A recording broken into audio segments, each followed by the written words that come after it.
În numele Tatălui și al Fiului și al Sfântului Duh. Amin. Osana, binecuvântat este Cel ce vine într-un numele Domnului, Împăratul lui Israel. Cuvântul din Sfânta Evanghelie de la Ioan, capitolul 12, versetul 13, Evanghelie pe care tocmai am citit-o. Iubiți și cucernici părinți, iubiți credincioși și credincioase, bucurați-vă și iarăși vă zic bucurați-vă. Este cuvântul pe care l-am auzit astăzi în citirea de la Apostol. De ce să ne bucurăm? Pentru că Hristos, Împăratul lumii, Împăratul zidirii, al tuturor celor făcute de mâna Lui, intră astăzi în Sfânta Cetate a Ierusalimului și este întâmpinat de mulțime cu un cuvânt ca acesta: Osana întru cei de sus, bine este cuvântat Cel ce vine într-un numele Domnului, Împăratul lui Israel. Și o să vedem astăzi împreună că Hristos Domnul nu intră doar într-o cetate pământească, ci intră în însăși cetatea sufletelor noastre și că trebuie să intre Hristos acolo pentru a ne face pe noi fii de împărați. Pentru aceasta a venit Dumnezeu în lume, ca pe noi să ne facă asemenea Lui. Și dacă El este Împăratul zidirii, ne-a chemat și pe noi ca slugi ale Împăratului la această slujire împărătească. Cu o zi înainte, în sâmbăta Florilor, Domnul a săvârșit învierea lui Lazar din mormânt. Lazar, care era mort de 4 zile și intrase deja în descompunere, pentru că clima țării sfinte era una foarte caldă și cadavrele nu rezistau sub impulsul acestor temperaturi ridicate, de aceea înmormântarea se făcea repede, chiar în ziua adormirii, nu se ținea cel adormit mai multe zile, ci în ziua aceea era și pus în mormânt. Și Domnul aude vestea plecării din lumea aceasta lui Lazar, dar mai zăbovește 2 zile în locul în care se afla. Și apoi le spune ucenicilor săi: Lazar, prietenul nostru, a adormit. Mă duc ca să-l trezesc. Și ei credeau că, știind despre el că este bolnav, credeau că a țipit și că somnul va reface capacitățile lui trupești. Și au zis: Doamne, dar dacă a dormit se va face bine. Somnul are și o calitate terapeutică. Însă Iisus vorbea despre moartea Lui ca despre un somn, pentru că moartea de la Hristos încolo nu mai este moarte, ci este somn. Un fericit somn al trecerii din cele vremelnice la cele veșnice. Și merge și îl găsește pe Lazar mort de 4 zile, deși surorile sale îi spun: Doamne, dacă ai fi fost aici, n-ar fi murit fratele nostru. Adică credeau în Dumnezeirea Lui. Și Domnul le spune lui Marta și Maria: Eu sunt învierea și viața. Cel care crede în mine, chiar dacă a murit, va trăi. Și o întreabă pe Marta Domnul: crezi tu aceasta? Și ne întreabă și pe fiecare dintre noi: crezi tu aceasta? Pentru că învierea nu e cu putință decât în măsura în care însoțim viața noastră de credința în Hristos, temeiul vieții veșnice, și numai în El putem avea viața veșnică, prin credința în El. Și aceasta ne dăruiește veșnicia cu El. Și la o simplă strigare, ridicând piatra de la ușa mormântului, deși Marta o pune iar în rezistență, zicând: Doamne, cum să ridicăm piatra că miroase greu, este mort de 4 zile? Hristos Domnul, Cel care a zis să fie și a fost, să fie lumină și a fost lumină, să fie o tărie prin mijlocul apelor și s-a făcut cerul care a despărțit lumea nevăzută de lumea văzută. Și a zis să fie apele și așa mai departe. El care a zis să fie, l-a strigat pe Lazar zicându-i să revină. Lazare, vino afară! Și îndată mortul l-a recunoscut pe ziditorul cerului și al pământului și a ieșit, avându-și mâinile legate și trupul înfășurat în giulgiu și fața îmbrăcată într-o mahramă, așa cum se obișnuia la evrei să fie îmbălsămați și adormiți, tocmai pentru a ușura greutatea mirosului care îl degaja trupul intrat în putrefacție. Adică Hristos biruie moartea, biruie stricăciunea morții. Un mort stricat de 4 zile este refăcut. Și ăsta nu-i lucru de om, acesta este lucru de Dumnezeu. Pentru că numai Dumnezeu, care a zis și s-a făcut, a poruncit și s-a zidit, cum zice Scriptura, putea să facă un astfel de lucru. Și atunci cu toții au crezut în Domnul Hristos, că El este Fiul lui Dumnezeu, Împăratul lui Israel. Fariseii și cărturarii se i-au pus când rău, vrând să-L omoare și pe Lazar, ați auzit în Evanghelie, și pe Hristos, ca să nu se piardă mulțimea crezând în El. O întunecime a minții, moartea care stă în fața vieții, moartea care torbește mintea și te face să nu mai vezi lumina soarelui Hristos și lumina vieții veșnice întru El. Aceasta au avut-o în inima lor fariseii și cărturarii și și-au dus lucrarea lor până la sfârșit. Peste o zi, după ce petrecem Betania, în noaptea ce a trecut, sâmbătă spre duminică, și acolo surorile lui Lazar, Marta și Maria pun masă mare. Păi nu era firesc să fie așa? Să-i facă Domnului vieții, cel care i-a redat viața fratelui lor, să-i facă o cină mare și să se așeze ele însele cu Lazar împreună cu el la cină?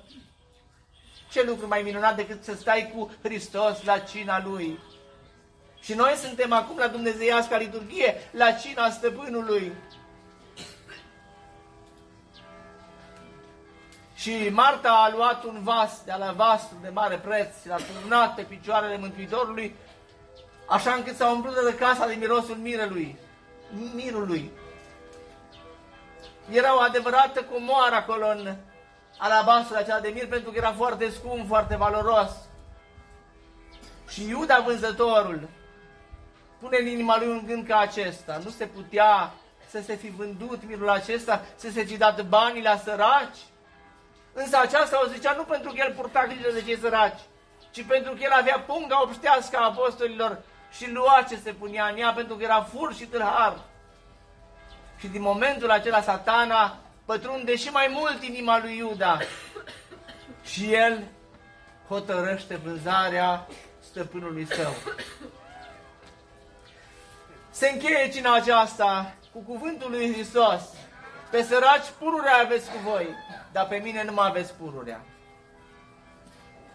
Adică cinstiți-mă până sunt cu voi și dăruiți-mi miresmele faptelor voastre bune și a vieții voastre întoarse către mine, ca miros cu bună mireasmă duhovnicească.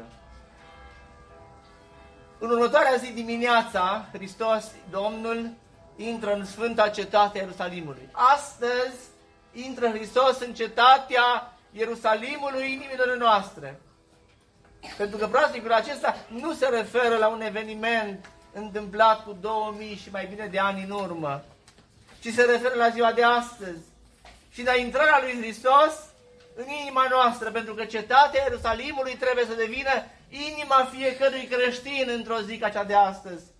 Noi trebuie să fim Ierusalimul care îl adăpostim pe Hristos Domnul în sufletul și în inima noastră. Ce s-a întâmplat acolo la cetatea Ierusalimului? Că a intrat Hristos Domnul prin poarta de aur a cetății. Poarta care până astăzi este închisă, pentru că dacă Domnul Slavei a intrat pe acolo, nu se mai cuvine să treacă vreun picior de om prin locul acela. Și El a intrat cum intrau împărații, pentru că El intră ca un împărat, ca un biruitor asupra morții. Cum intră Hristos? Pe un cal alb, ca un triumfător cu sceptrul în mână? Nu, ci în chip smerit, pe mânzul Asinei. De ce? Pentru că vrea să ne învețe că slava o putem dobândi de la El numai într-o smerenie. Pentru că inima înfrântă și smerită Dumnezeu nu o va urgisi. Pentru că Dumnezeu fuge de la fața celui mândru, că mândria este începutul căderii. Și atunci El, deși împăratul lumii acesteia, stăpânul vieții și al morții, intră în sfânta cetate ca un împărat.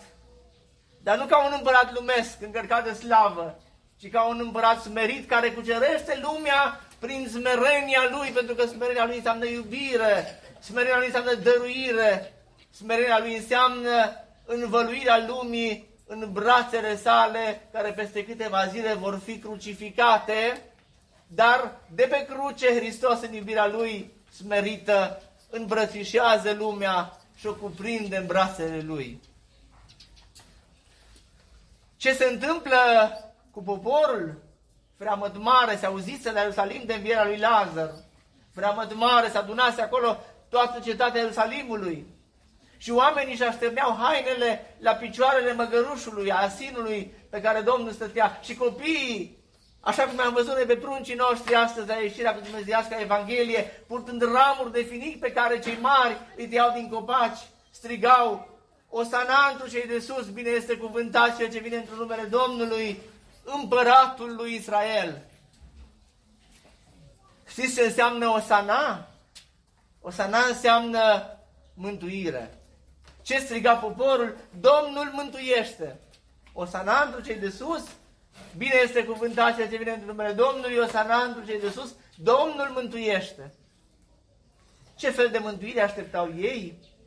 Poate că unii, crezând că Hristos a venit ca un Mesia politic, ca un împărat al lui Israel politic, credeau că El a venit cumva ca să elibereze din aspra robie romană în care erau ținuți. Și îl proclamau acum împăratul lor care să elibereze de jugul roman. Însă pruncii, așa cum sunt inimile copiilor nevinovate și sincere, și naive, într-o naivitate însemnând simplitatea inimii și a sufletului, aclamându-L pe Domnul, au înțeles că El este mult mai mult decât un împărat lumesc. El este împăratul slavei, că El a venit să aducă o împărăție nu lumească, ci o împărăție veșnică, împărăția sa din cerul, căreia vrea să ne facă pe noi părtași și moștenitori. Deci Domnul mântuiește, dar nu ne mântuiește dintr-o robie lumească. Noi trăim astăzi într-o lume a războiului, a conflictelor militare și Domnul ne poate izbăvi. Dar nu în primul rând de aceasta trebuie să ne izbăvească și să ne căutăm noi să fim izbăviți, ci de robia păcatului și a morții care apasă sufletul și inimile noastre. De moartea cea sufletească, din aceea trebuie să ne lăsăm dezrobiți de Hristos Domnul. Intră Hristos ca un împărat și El este cu adevărat împăratul lui Israel, împăratul întregii zidiri, împăratul făpturii. În Evanghelia de la Luca, la capitolul 1, versetul 33, îngerul Gavril, când îi vestește Fecioarei Maria că îl va naște pe Hristos Domnul, îi spune așa, că El va împărăți peste casa lui Iacov și în veci împărăția Lui nu va avea sfârșit. Iată împăratul slavei, vestit de înger, zămitit în pântece de Fecioare și acum intrând în toată slava Lui împărătească, dar dintr-o împărăție care nu ține de lumea aceasta, vestind-o pe cea veșnică. Magii de la răsărit la nașterea lui Hristos, atunci când vin la Irod, îl întreabă așa pe acesta, unde este împăratul iudeilor cel de curând născut? Magii care au fost iluminați de Dumnezeu în chip minunat au înțeles și au știut că acesta nu e un simplu om, ci un împărat veșnic. Mulțimile adunate astăzi în cetatea Ierusalimului îi proclamă pe Hristos împărat și copiii proclamă împărăția lui Dumnezeu. Osana întru cei de sus, împăratul lui Israel. Bine este cuvântat cel ce vine într numele Domnului. Peste câteva zile, la judecata lui Ponțiu Pilat, auzind că El este împăratul iudeilor, de la pâra mincinoasă a fariseilor și cărturarilor, Pilat îl întreabă pe Domnul, ești tu împăratul? Și Domnul va avea să răspundă, tu zici că eu sunt împăratul. De aceea Pilat a și pus pe crucea lui Iisus Hristos un însemn ca acesta, Iisus Nazarinianul, împăratul iudeilor. Și când ei au zis, nu scrie așa ce scrie, că El a zis, că noi nu-L recunoaștem că e împărat. El a zis, ce am scris, am scris. Și când ei strigau, răstignește-l, răstignește-l, pe acesta pe care acum l-au primit în slavă în cetatea Ierusalimului, aici vedem duplicitatea umană care astăzi te proclamă și te înalță și mâine te hulește și te răstignește din vorbe și din fapte. Și când ei au zis, când a zis Pilat, să răstignesc eu oare pe împăratul vostru? Aceeași mulțime care a fost astăzi la poarta Ierusalimului a strigat, noi nu avem împărat decât numai pe Cezarul. Care Cezar? Cezarul de la Roma. Acela era împilatorul lor și el proclama împărat, iar pe Domnul Slavei aveau să-l pună pe cruce. Aceasta înseamnă duplicitatea din inima noastră, care acum te ridică și acum te coboară. În cartea Apocalipsei, la capitolul 17, versetul 14, Hristos Domnul este numit Domnul Domnilor și Împăratul Împăraților. Toate acestea arată că cel care intră astăzi în Sfânta Cetate a Ierusalimului este Împăratul nostru al tuturora, pentru că nu pentru evrei intră Domnul astăzi în Sfânta Cetate a Ierusalimului, ci pentru noi toți, pentru a ne face pe noi cetățeni ai cereștii sale împărății. Ce s-a întâmplat astăzi la poarta cetății Ierusalimului? A fost o parusie. Ce este parusia? O întâmpinare. O întâmpinare a unui împărat ceresc, nu pământesc. Se obișnuia în vechime, în antichitate, să se facă astfel de parusii, astfel de întâmpinări ale regilor și împăraților lumești. Avem de pildă în antichitățile iudaice ale lui Iosif Flaviu o mărturie ca aceasta, că atunci când Alexandru cel Mare a venit în cetatea Ierusalimului cu gând ca să-i împileze pe evrei, pentru că îi părâseră unii din stăpânire, și venise cu gândul să extermine, tot poporul a ieșit la poarta cetății în haine albe. Și arhiereii și preoții îmbrăcați în veșmintele lor de la corpul și templul sfânt. Și au făcut o primire împărătească. Și asta a schimbat cugetul lui Alexandru cel Mare, care în loc să declare război și să extermine, le-a dat privilegii și drepturi. Pentru că a fost impresionat de felul în care ei au știut să se raporteze la stăpânirea lumească. Tot de la Iosif Flaviu, din antichitățile iudaice, aflăm că Titus, viitorul împărat roman, la anul 67, era pe atunci doar general în armata romană, vine în cetatea Ierusalimului ca să extermine o răscoală pe care evreii o făcuseră la anul 70 împotriva stăpânirii romane. Și el își va pune în practică planul său și va nimici și va rade de pe fața pământului cetatea Ierusalimului și va extermina pe toți evreii aceia răzvrătiți. Dar ei au crezut că pot să îmbuneze precum pe Alexandru cel Mare și au ieșit la 60 de stadii distanță de intrarea în Sfânta Cetate, adică aproximativ 3 kilometri, ca să-l întâmpine pe viitorul împărat Titus, generalul roman de atunci, Titus Vespasianus. Întâmpinarea lui Hristos de către mulțime într-o zi ca cea de astăzi este o astfel de întâmpinare împărătească. Numai că nu are nimic din Duhul lumesc al unei întâmpinări, ci are din Duhul ceresc în care trebuie să fie întâmpinat Hristos împăratul zidirii. Copiii confirmă faptul că împărăția lui nu este din lumea aceasta și că pentru a ne face cetățeni ai împărăției sale cerești, noi trebuie să ne facem precum ei, curați la suflet precum copiii. Copiii purtau în mâini ramuri și stâlpări. Noi purtăm astăzi în mâini ramuri și flori. Dar pe lângă acestea mai trebuie să punem ceva. Ramurile și stâlpările virtuților din inima noastră. Cum să-L întâmpinăm pe Domnul dacă nu ne întâmpinăm cu sufletul, cu inima noastră? Pentru că împărăția Lui este o împărăție spirituală, este o împărăție duhovnicească și dacă spiritul și inima noastră este goală, n-avem cu ce să-L întâmpinăm. Și atunci El nu ne poate face părtași celestiale ale împărății, pentru că noi suntem goi de împărăția pe care îl vrea să ne dăruiască. Deci, așteaptă Hristos de la noi stâlpările virtuților pe care să ne silim să le agonisim. În dumnezeiasca liturghie există un moment în care dacă slujim cu diacon, diaconul atunci când se apropie ca să primească Sfânta Împărtășanie, se adresează preotului care îi dă din mâinile lui nevrednice Sfântul Trup și Sânge a Domnului. Și zice așa: iată vin la Hristos, Împăratul cel nemuritor și Dumnezeul nostru. Aceasta trebuie să fie atitudinea noastră a fiecărui creștin. Care să fie atitudinea? Atitudinea de a-L recunoaște ca împărat al vieții noastre și de a aduce stâlpările virtuților noastre, de a-L primi în inima noastră. Am spus la începutul cuvântului meu că Hristos intră ca un împărat în cetatea sufletului nostru.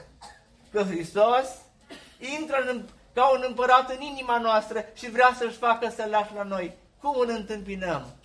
Avem noi hainele pe care să le așternem la picioarele Lui, hainele faptelor bune, avem stâlpările virtuților cu care să-L aclamăm și să-L proclamăm ca Domn și Stăpân al vieții noastre și dacă nu le avem, să le pregătim de grabă.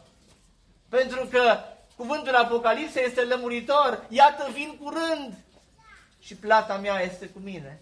Și dacă Domnul vine curând, noi trebuie să fim într-o atitudine de așteptare pentru a aștepta întâmpinarea, parusia Domnului.